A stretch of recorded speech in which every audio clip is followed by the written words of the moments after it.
வணக்கம். ஒரு 5 வயசு சிறுவனோட மன உறுதி இந்த ஒட்டுமொத்த பிரபஞ்சத்தையே நடுங்க வைக்க முடியுமா? என்னங்க, கேட்கவே ஆச்சரியமா இருக்கா?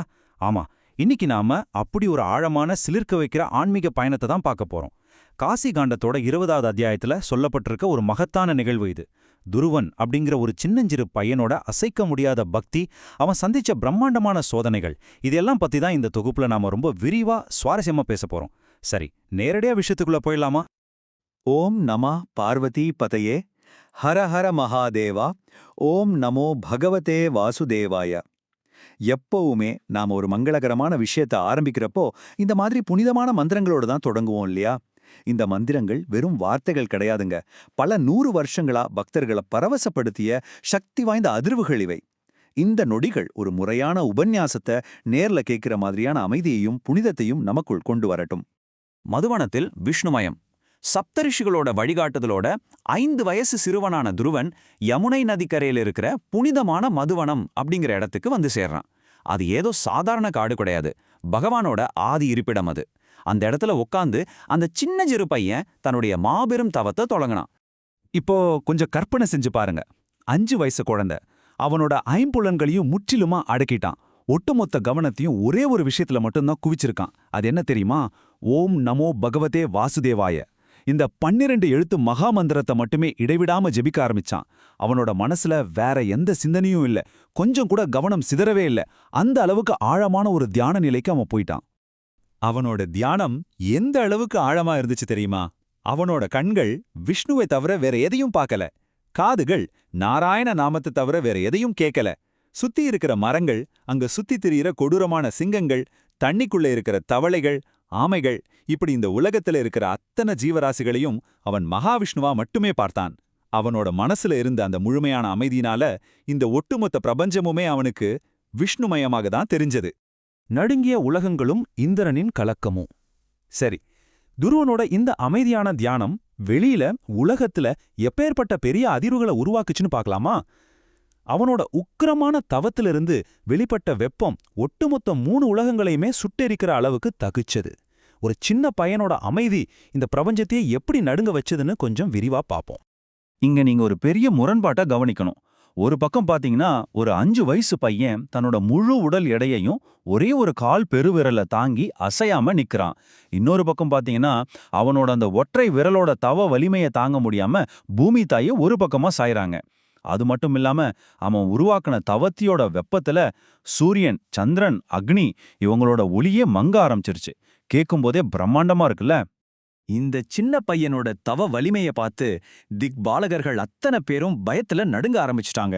இந்திரன், வாயு, யமன், வருணன், குபேரன்னு அத்தனை பெரிய தேவர்களும் அடடா, இந்த 5 வயசு பையன் நம்ம பதவியும் சிம்மாசனத்தையும் பறிக்க போறானோ அப்படின்னு அவங்களுக்குள்ளேயே ரொம்பவே பதற்றமடைய ஆரம்பிச்சிட்டாங்க. இந்திரனின் கொடூர மாயைகளும் அரக்கர்களின் தாக்குதலும். இப்போ கதையில ஒரு பயங்கரமான விறுவிறுப்பான திருப்பம் வருதுங்க.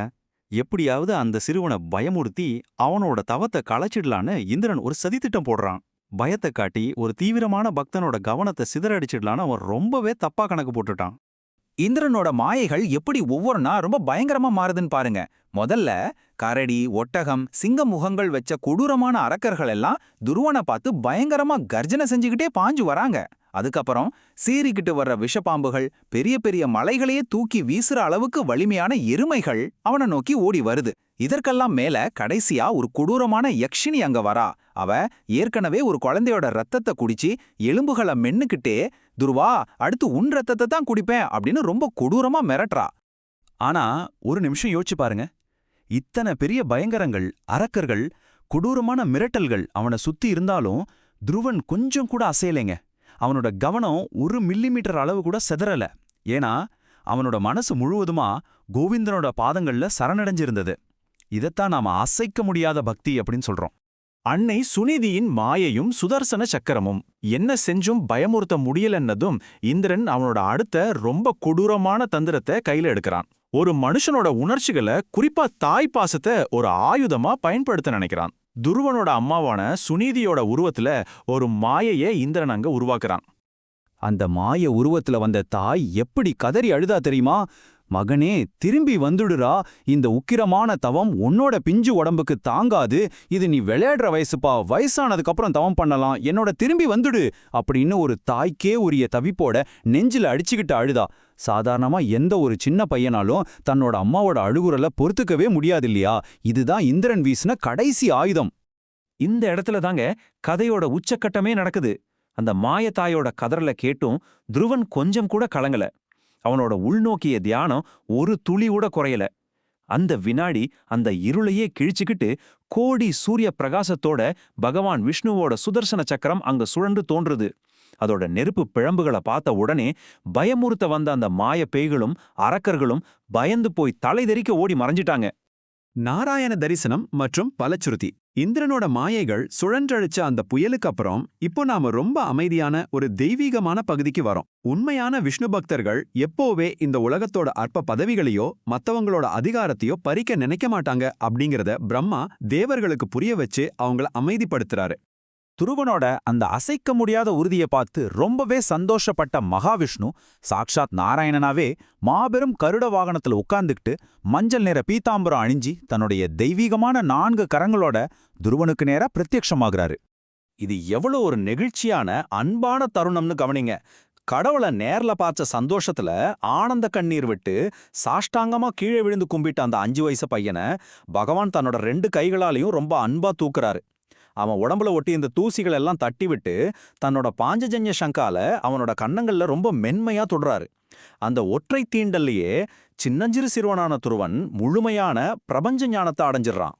சரி, துருவனோட இந்த கதையையும் காசி காண்டத்தோட இந்த 20வது அத்தியாயத்தையும் கேட்கறதுனால நமக்கு கிடைக்கிற 3 முக்கியமான பலன்கள் என்னன்னு தெரியுமா? முதல்ல, எந்த ஒரு காரியத்திலையும் துருவன் மாதிரி அசைக்க முடியாத மன உறுதியும் வெற்றியும் நமக்கு நிச்சயமா கிடைக்கும்.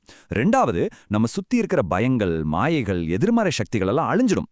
கடைசியா, இந்த பிறவி பெருங்கடலை கடந்து அழியாத நற்கதியை நம்ம அடையலாம். இதுதான் இந்த மதத்தான நிகழ்வு நமக்கு உணர்த்துற பாடம். துருவனோட இந்த கதை நமக்கு ஒரு விஷயத்த ரொம்ப தெளிவா சொல்லுது. உறுதியான ஈடுபாடு இருந்தா எந்த ஒரு மாயையாலும் நம்மள அசக்கவே முடியாது.